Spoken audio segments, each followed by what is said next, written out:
Welcome back, my dear travelers.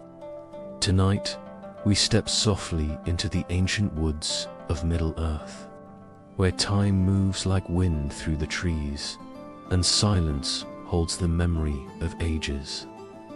This is the tale of Legolas, son of Thranduil, prince of the woodland realm, an elf whose journey spanned forests and mountains, rivers and ruins, from the deep shade of Mirkwood to the white shores of the west. But this is not a tale of war or glory.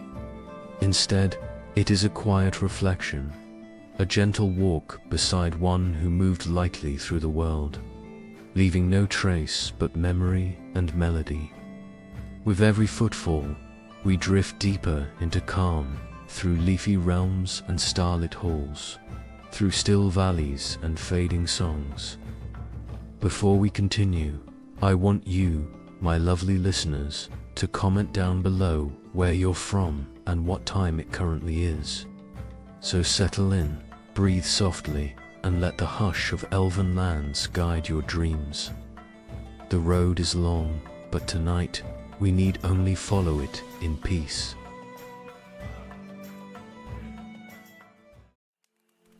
In the far northeastern reaches of Middle-earth, where the tall trees of greenwood the great once flourished unbroken, the forest had grown dim. It was a place of tangled roots, shadowed paths, and watchful silence. Long had the woods darkened under the creeping shadow of Dol Guldur, and so it came to be known in later days as Mirkwood. Yet even beneath the brooding canopy, a realm endured, a haven of light amidst the gloom. Here stood the kingdom of Thranduil, the Elven king, son of Orifer, and father to Legolas. It was not a land of open courts or shining towers, but one shaped by the forest itself. Beneath ancient oaks and beeches, the woodland realm lay hidden, its halls carved deep into the rock of northern hills, warded by magic and secrecy. Lanterns glowed like starlight from the trees, and elves moved soundlessly along winding branches, ever watchful. Legolas grew amid this stillness, shaped by the ways of his people. He was of Sindarin descent, though his realm was largely sylvan, elves of the wood, quiet and attuned to the whisper of leaves. He did not dwell in idle luxury, for the world beyond the forest had turned restless. Strange creatures stirred in the dark. Spiders of monstrous size crept down from the mountains of Mirkwood. Orcs, too, roamed with increasing boldness. Though the halls of his father remained untouched, they were not unguarded. As a prince, Legolas bore no crown, nor did he seek one. His path was not of command, but of vigilance. He ranged often through the woods, bow in hand, footfall light upon the moss. Few in Middle-earth could match the sharpness of his sight or the silence of his tread. To walk beside him was to hear nothing but the wind and the call of distant birds. To glimpse him was to doubt whether he had ever been there at all. Though peril loomed, the elves endured with dignity. In the deepest parts of the forest, where green light filtered through the canopy and time seemed to hang suspended, they sang in soft voices, songs of stars and starlight, of ancient shores and long-lost kin. Legolas knew these songs well, and though he seldom joined in them openly, their rhythms moved within him, quiet and constant. Life in the woodland realm was measured not by years but by seasons. The elves planted no fields, built no roads. They moved with the turning of the earth, harvesting what was needed, leaving no scars. Spring came with the bloom of white flowers upon the forest floor.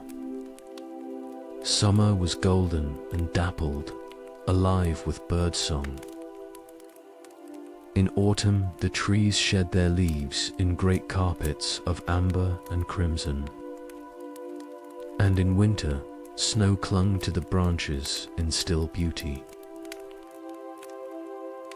It was a cycle unbroken by time or war, until the darkness from the south deepened. By the time the Third Age neared its end, the shadow in Dol Guldur had returned, stronger than before. The watch on the borders was constant. Legolas took his place among the sentinels, often far from the safety of his father's halls. He passed beneath dark boughs, along paths known only to the elves, ever alert for signs of corruption.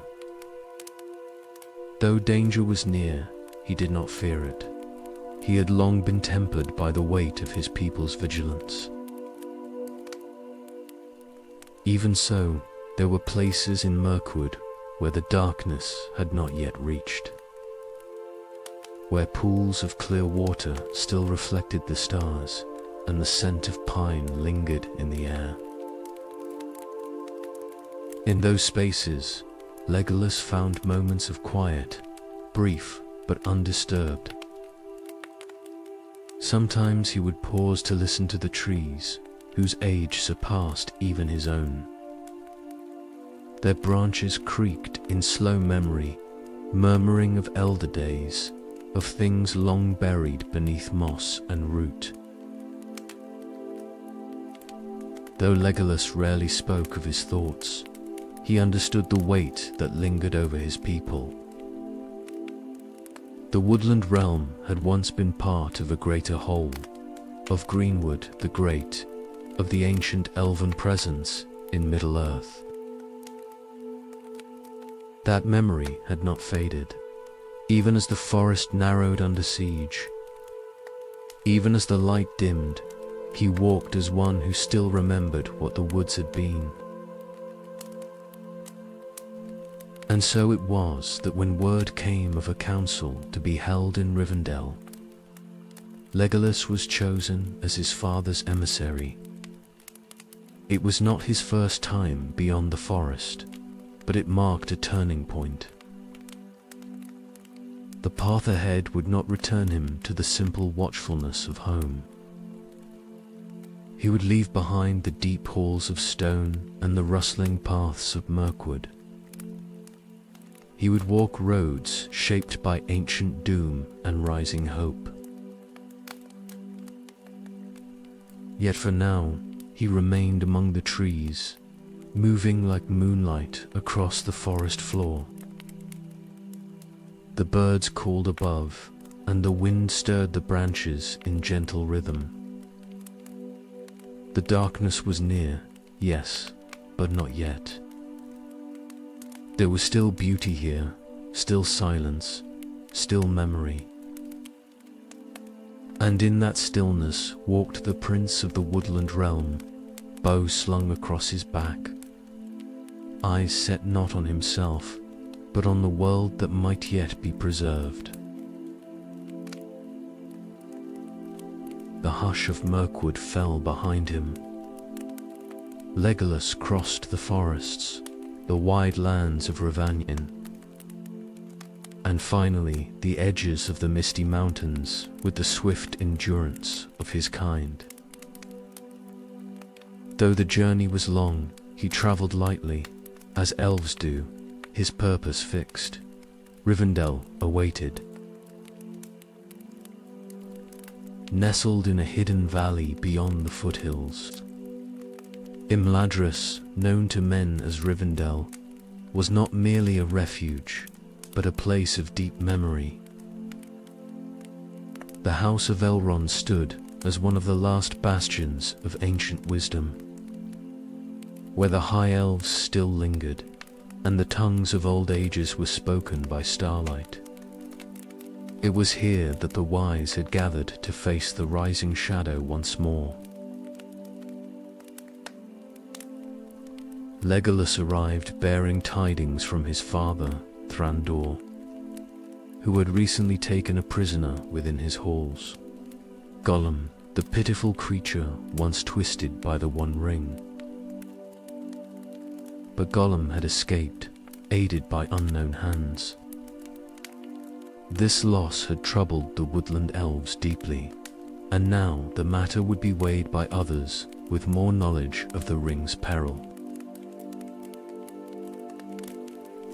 Elrond's house was filled with voices and footsteps in those days. Lords and messengers from distant lands had come, men of Gondor, dwarves from Erebor, and even one from the Shire. There was a sense in Rivendell that time itself was bending, that events long foretold had begun to unfold. Yet within its gardens and halls, the air remained calm, untouched by haste. Legolas wandered beneath trees that bore no shadow, beside waters that sang softly over smooth stone. The valley was a cradle of memory, its silence not empty, but full of thought. He did not speak often, nor did he seek counsel, but he observed. And in observing, he listened to the deeper currents of what was being said and what was not. When the council was called, he sat quietly among the gathered there. There were voices raised, tales recounted of ancient betrayal and new danger. The ring was brought forth, and its power stirred unease, even among those hardened by long years. Elrond presided with patience, allowing the truth to unfold as each spoke in turn. Legolas gave his message plainly. The creature Gollum had escaped their watch. Though they had shown care and compassion, guarding him in the hope that he might reveal what he knew, it had availed little. This news deepened the gravity of the council's purpose, for it meant that Sauron's servants had moved swiftly and with reach. As the discussions turned to the fate of the ring, Legolas listened still. He had not come seeking burden or command, but when the matter of a fellowship arose, those who would accompany the ring-bearer into the lands of shadow, he did not hesitate to step forward. It was not pride nor duty to his father that moved him, but something quieter, the knowledge that silence was no longer enough. The world had changed. Thus he became one of 9, an elf among a dwarf, men, a wizard, and hobbits. Their unity would be tested, their purpose secret, but the choice was made, and there was no turning from it. Before their departure, time passed gently in Rivendell. The company rested, gathering strength for what lay ahead. Legolas spent his final evenings beneath the stars, walking paths where ancient stone met flowering vine. The sounds of the valley, song, water, and wind, would linger in his memory long after. On the morning of their leaving, the valley was still. The fellowship gathered at the gate, each prepared in quiet ways. Elrond stood beside them, and though his voice was soft, it carried the weight of years beyond reckoning. The sky was pale with winter light as they passed out of Rivendell, taking the first steps of a longer road. Legolas did not look back.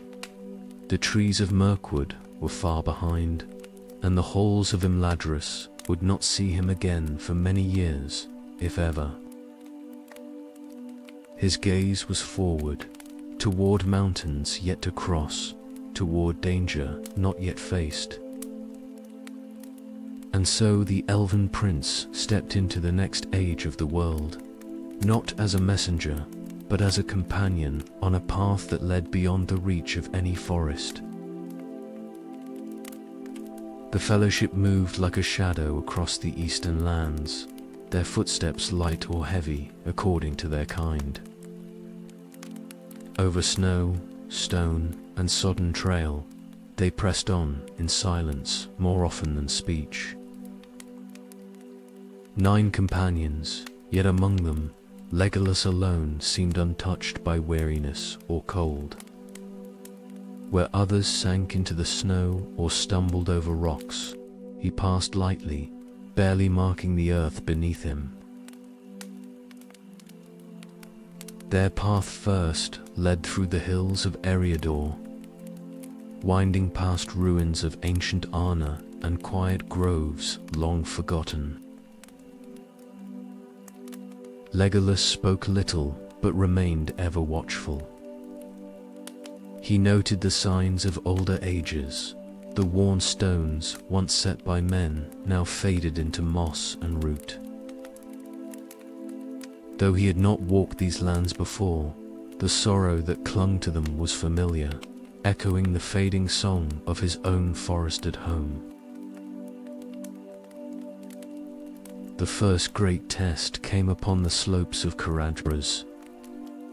The Redhorn Pass rose steep and harsh beneath a steel sky, blanketed in deepening snow. Wind howled down the ridges, and blizzards pressed hard against their progress.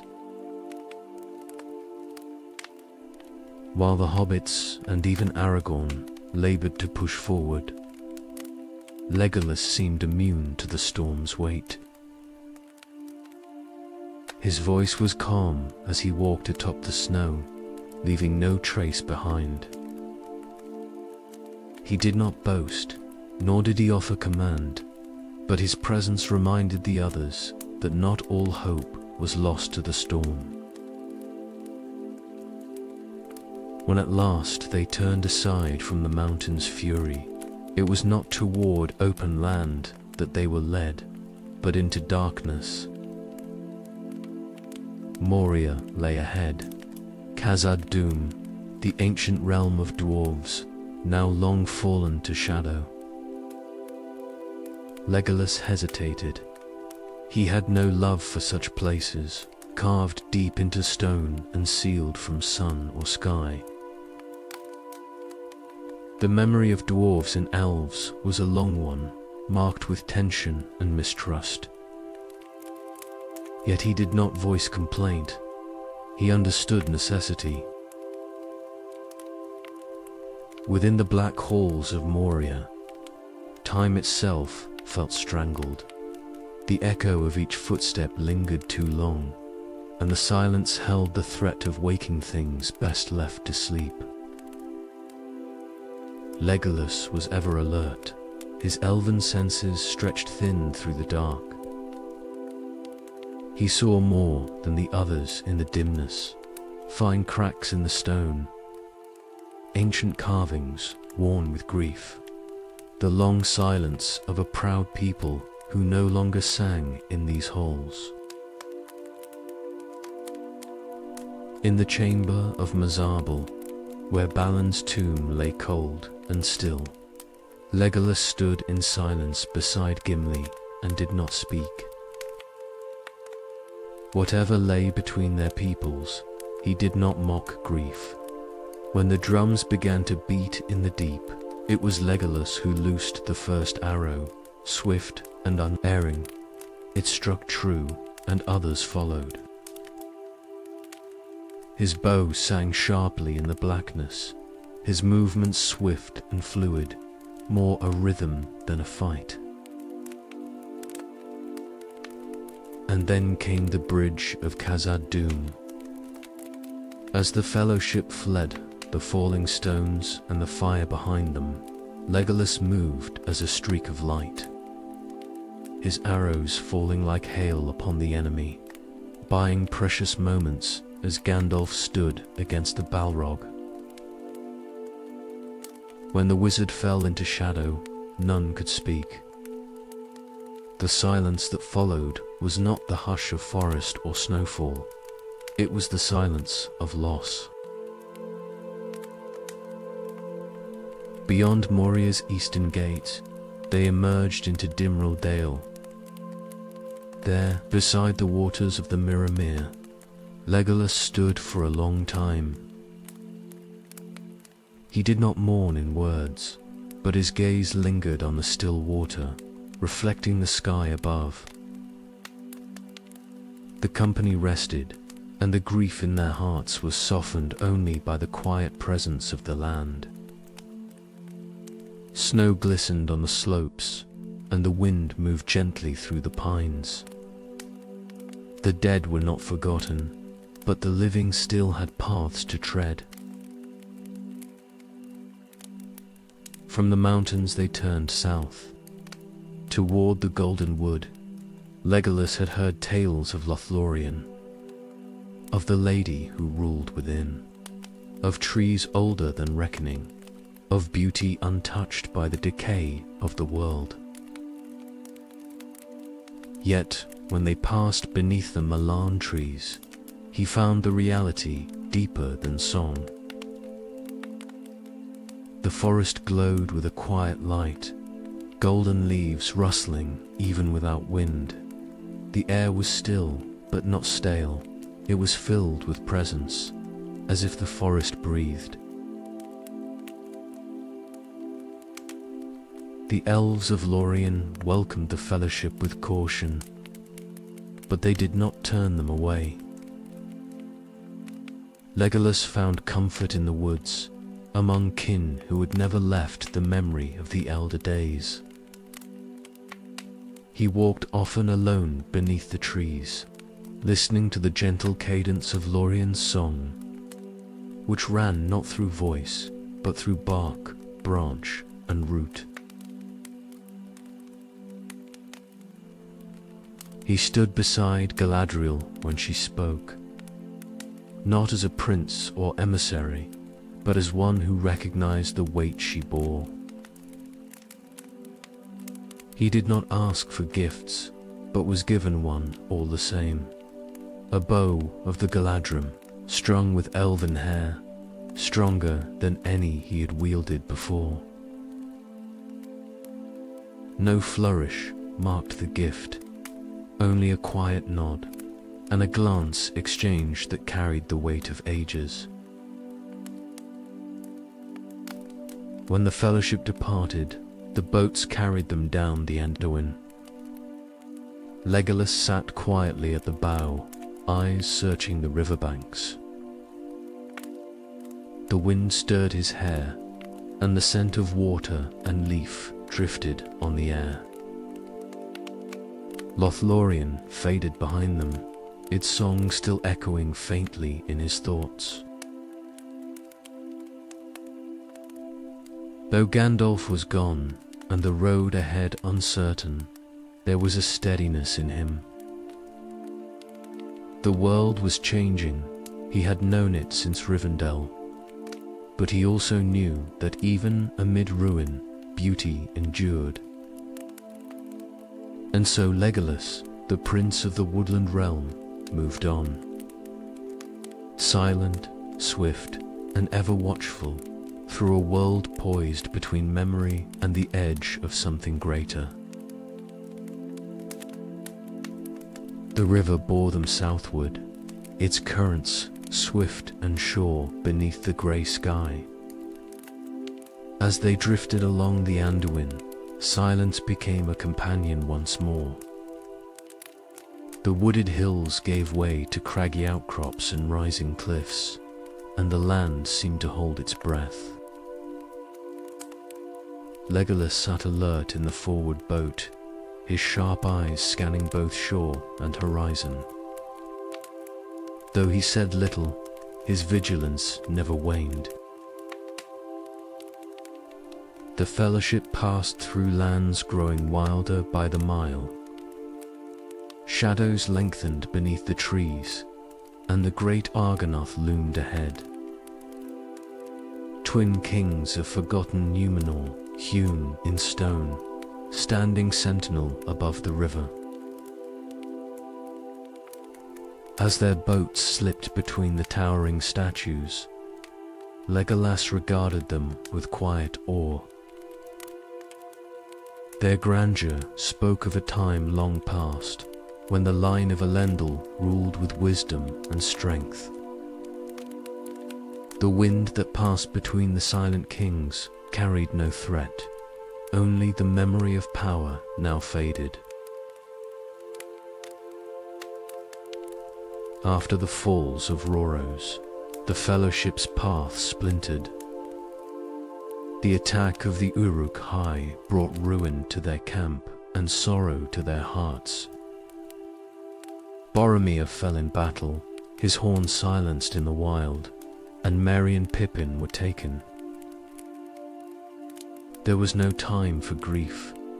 Aragorn chose pursuit, and without question Legolas followed. He did not linger by the fallen or debate their course. His loyalty was quiet and unspoken, yet firm as ironwood. Across the plains of Rohan they ran, 3 hunters, swift and tireless. Legolas matched Aragorn's stride, though the pace would have broken lesser men.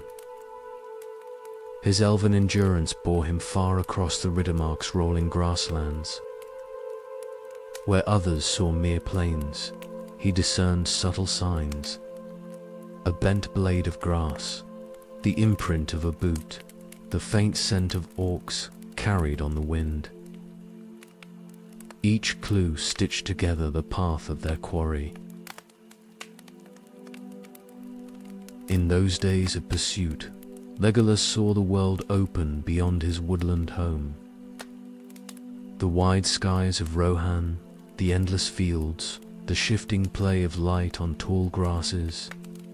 These were lands that sang a different song, one of wind and horizon, not of canopy and root. And though he had spent centuries beneath trees, he did not find the open land foreign. There was freedom in it, and silence of a different kind. When they encountered the riders of Rohan, Legolas stood beside Aragorn and Gimli without fear. Though Eomer and his men were wary, the elf did not shrink before them. His presence was like starlight on a cold night, distant, clear, and quietly resolute.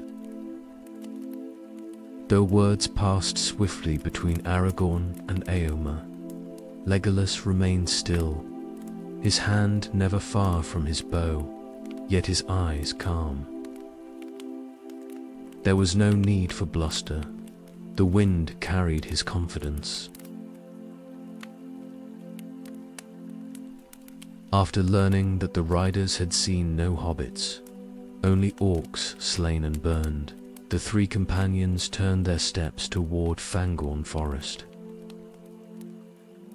The woods rose strange and ancient before them, darker than any in Rohan, older than even the depths of Mirkwood.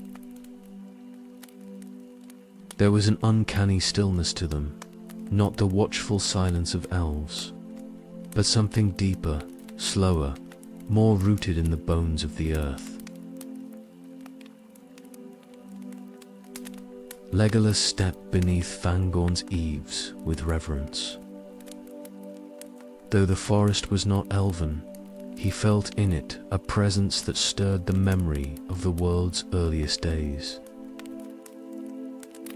The trees seemed not merely alive, but aware, listening, even breathing. Every creak of limb, every groan of bark carried weight. It was not a place to trespass carelessly.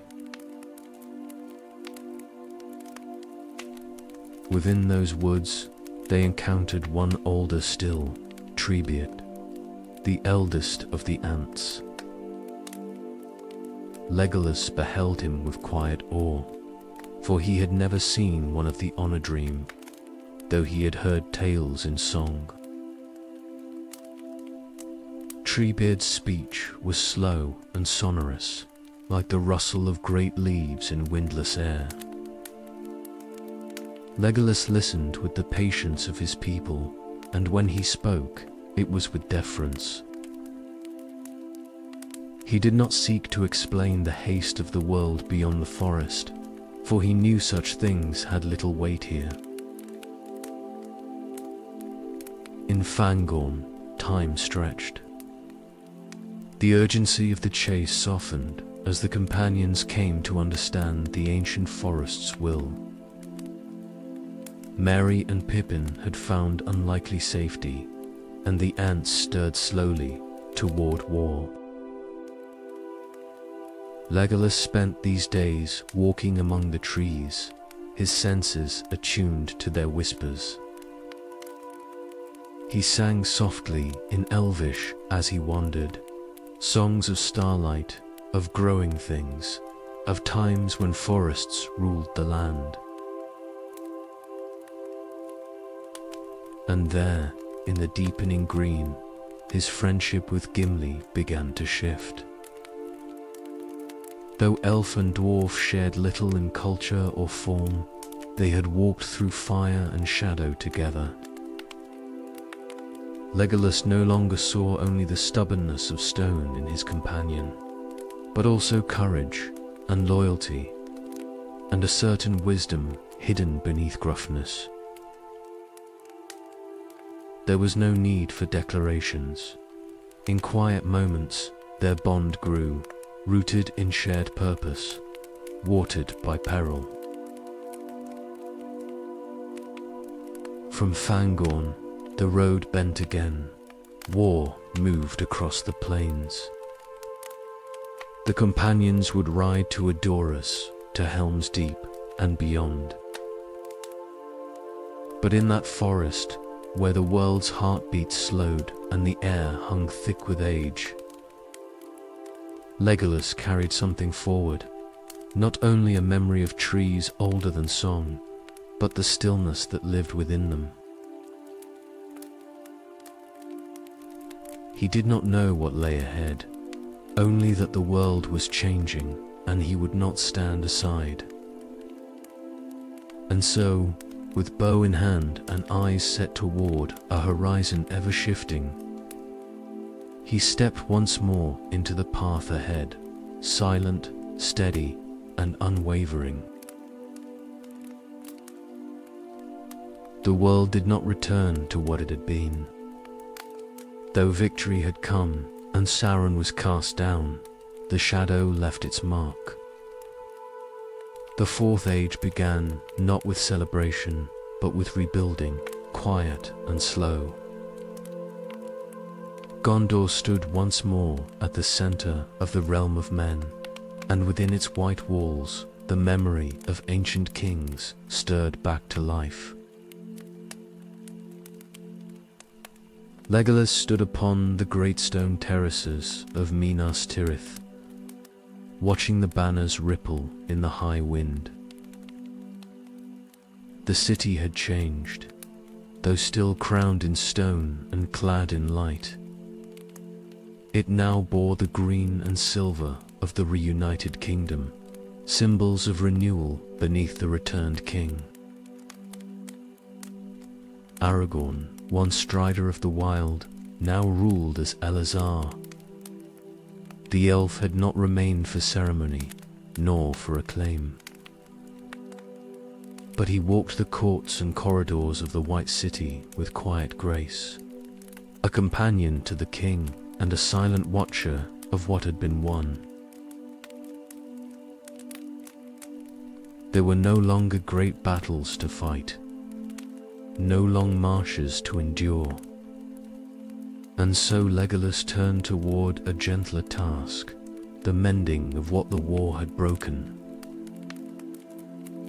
With the passing of danger came the opportunity to heal, to restore beauty where ruin had taken hold. He did not return to Mirkwood.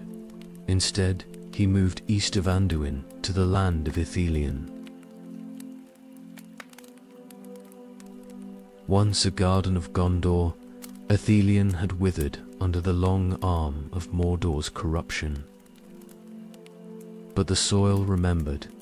Wildflowers bloomed again along old stone paths, and trees put down roots in places long abandoned. Here, among crumbling ruins and resurgent green, Legolas chose to remain.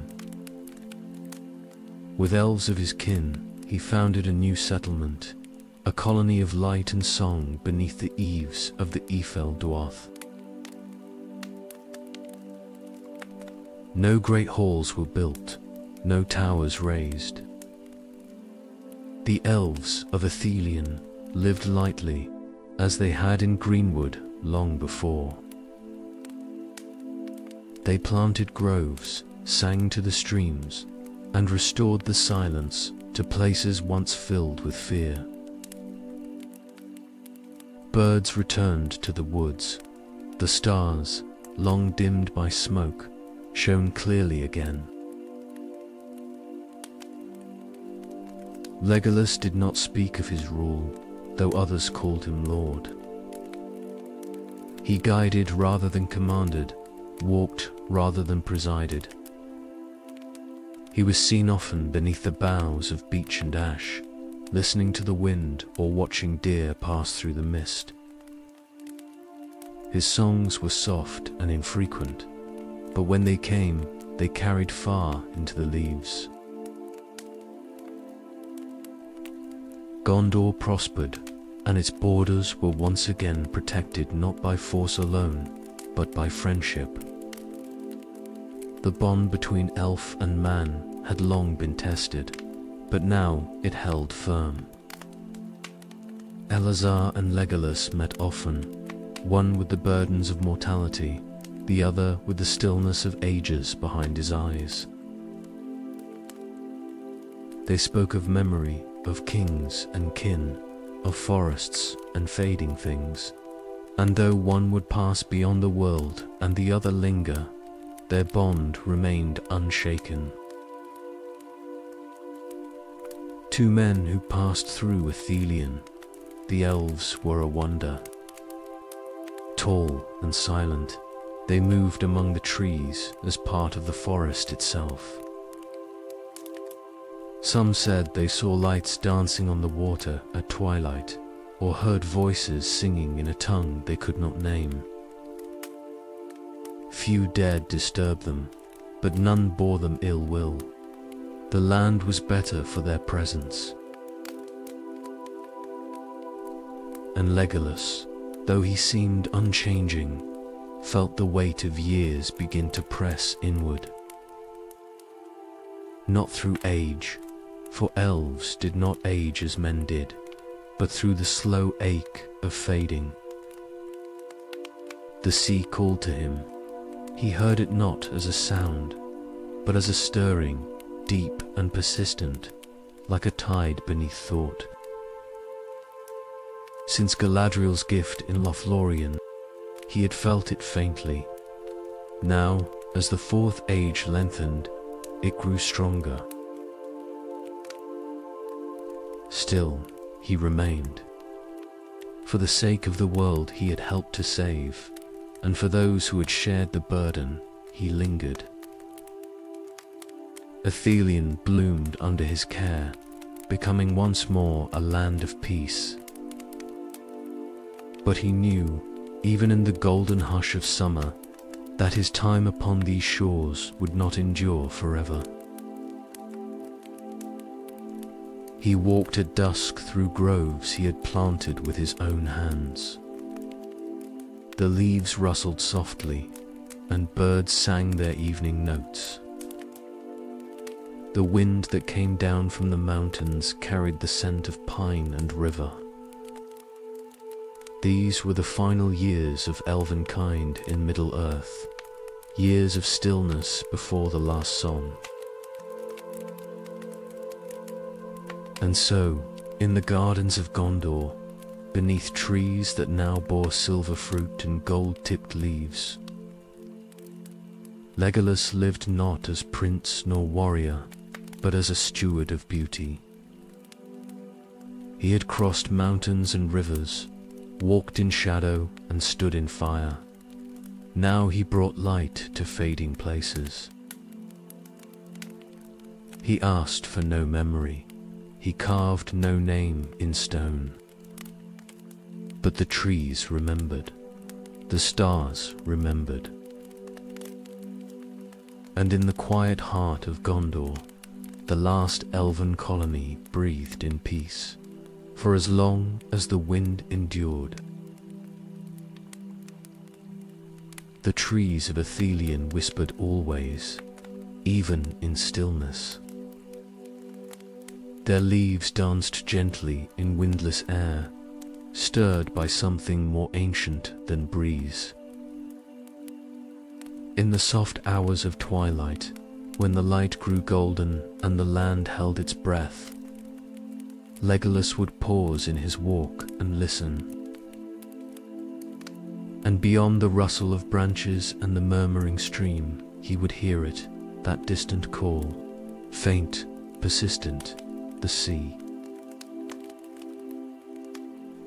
The longing had stirred within him since Lothlorien, since Galadriel's words and the gift of her bow. To elves, the sea was not merely water or horizon. It was memory and home and the voice of the West. It grew stronger with each passing year, not painful but insistent, a summons not of urgency but of inevitability. He remained for a time, though the call deepened. He watched over Athelion as it blossomed, walked with Elazar in the gardens of the city, and journeyed once more to Aglarand to speak with Gimli beneath the stone arches of the glittering caves. These final days were quieter than those of war, yet no less meaningful. They were years of farewell, though no words marked them as such. But after the passing of Aragorn, Elisarta Ocontar, his friend and king, Legolas could no longer remain. The mortal world had shifted, and he, like all elves, belonged now to a fading echo. It is said that he journeyed west to the shores of Lindon, where Círdan the shipwright once kept the grey ships. And there, upon the sea's edge, Legolas built a vessel with his own hands, slim and silver, shaped by memory and guided by starlight. With him came Gimli, aged but unbowed, the only dwarf ever to sail the straight road. Whether the Valar permitted his passage for his deeds, or for the bond between them, none can say with certainty. But the ship departed, and was seen no more upon the waves.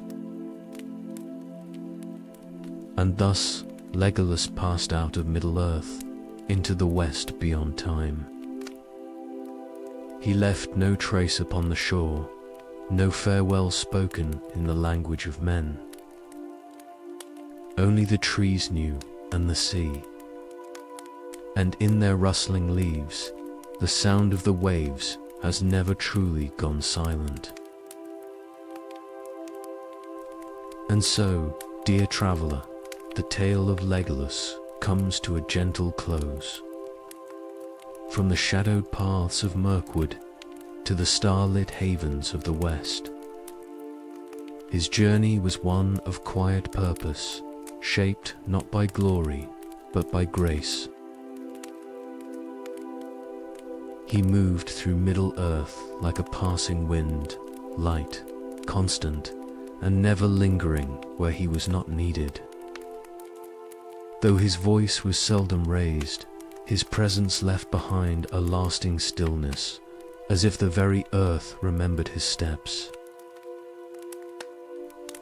In the end, he heeded the call that stirs in all elven hearts, the song of the sea, the longing for what lies beyond the circles of the world. And into that undying light he sailed, leaving behind only memory and the peace he helped restore. Rest now, and let his quiet path guide your dreams. Good night, my dear traveler. May starlight lead you gently into sleep.